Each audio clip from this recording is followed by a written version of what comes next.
The Mufasa book reading. My name is Julia and I'm here with more readings. We're still reading from our book, Business Coaching, Wisdom and Practice.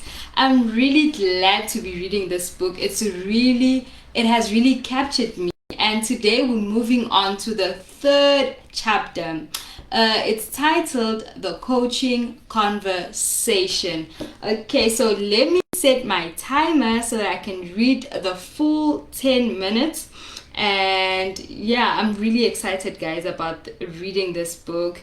It's really interesting and it's simplifying coaching, because it's something that we may think that it's really hard, but it's actually not. Reading this book it gives me a lighter understanding of it, and it's really interesting. Okay, so my time is on and I'll start with the reading. The Coaching Conversation.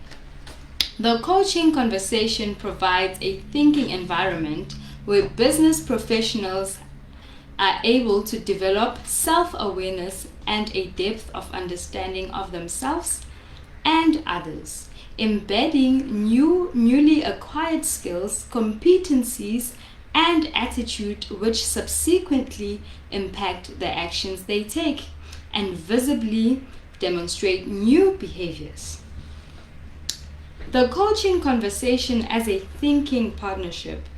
This chapter explores the purpose and focus of the conversation and the competencies useful to business coach. The coaching conversation is the face-to-face or telephonic interaction between coach and client. It is a thinking partnership where coach and client reflect on the client's experience, transforming it into potential for learning and action. How the client takes responsibility for change can emerge from the coaching conversation. The focus of coaching conversation is to help the client work towards achieving their desired outcomes. The coach primarily explores with each client what is it that is holding back or stopping the client from achieving their goals. For example, by identifying and replacing disempowering assumptions and paradigms with empowering ones. Deepening your understanding of the business coaching process. I define coaching as a process that creates sustained shifts in thinking, feeling, and behavior, and ultimately in performance. By asking the right questions, coaches help clients find their own solutions. Tony Grant defines coaching as a solution-focused, results-oriented, systematic process in which coach facilitates the enhancement of performance, self-directed learning, and personal growth of other individuals. The AMA Institute for Corporate Productivity define coaching as a short to medium term relationship between a manager or senior manager and a consultant, internal or external, with the purpose of improving work performance. I see the business coaching process as one that helps business executives and leaders to develop a clear understanding of their roles and responsibilities.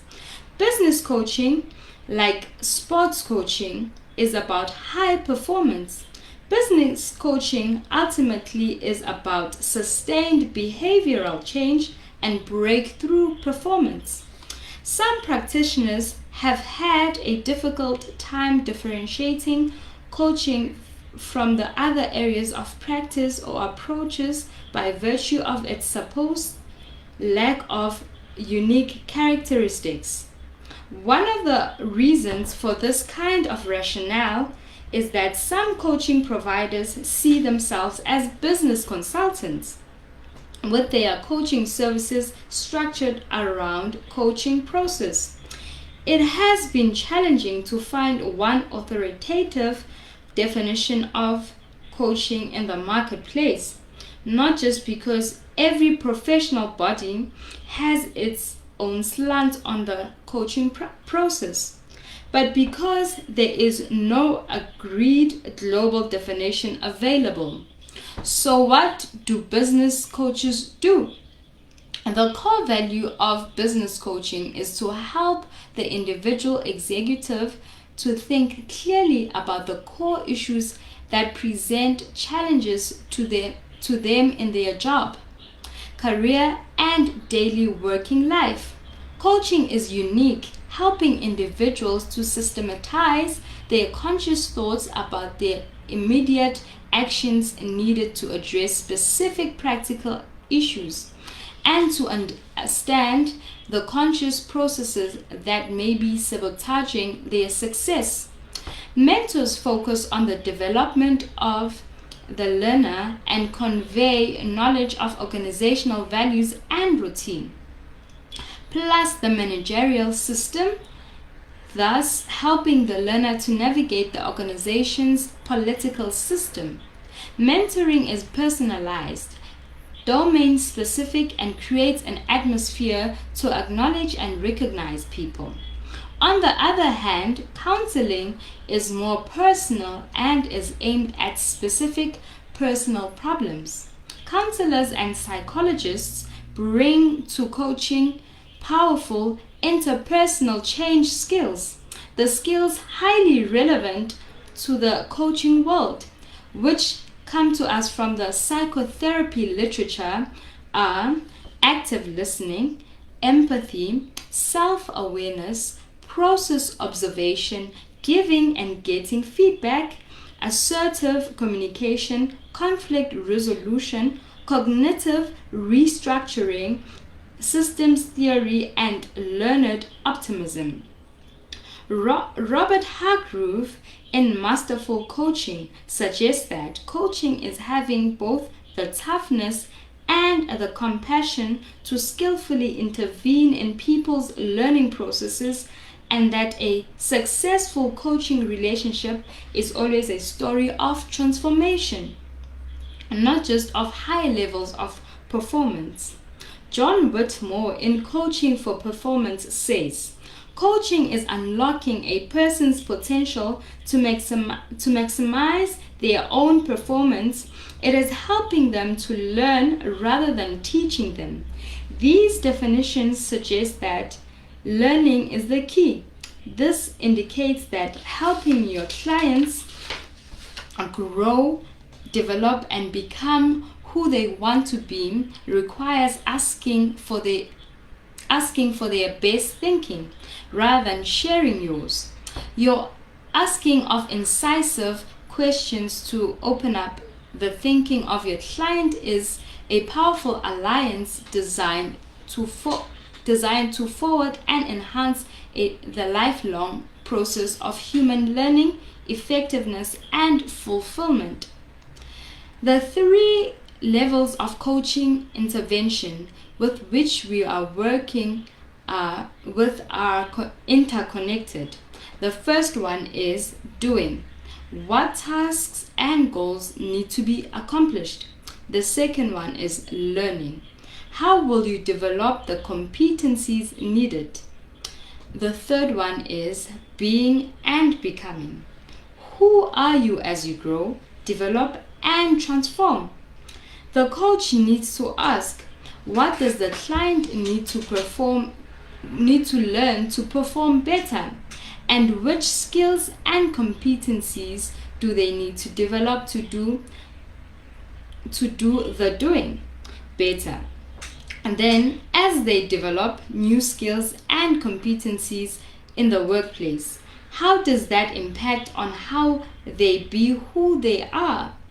And who is it that they want to become?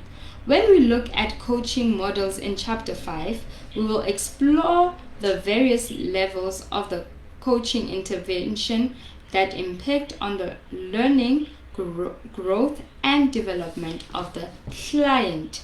That is where today's reading will end. I hope you enjoyed today's reading, and it was really interesting for me. I think one thing that I really found intriguing is the fact that coaches help individuals to be more conscious of their thought and systematizing their thoughts about the immediate actions needed to address physical and practical issues. So that was really interesting for me. I think I really am finding this book really interesting because I thought it would be complex for me to understand, but I really like how Dr. Sunny Stout-Rostron has really simplified it.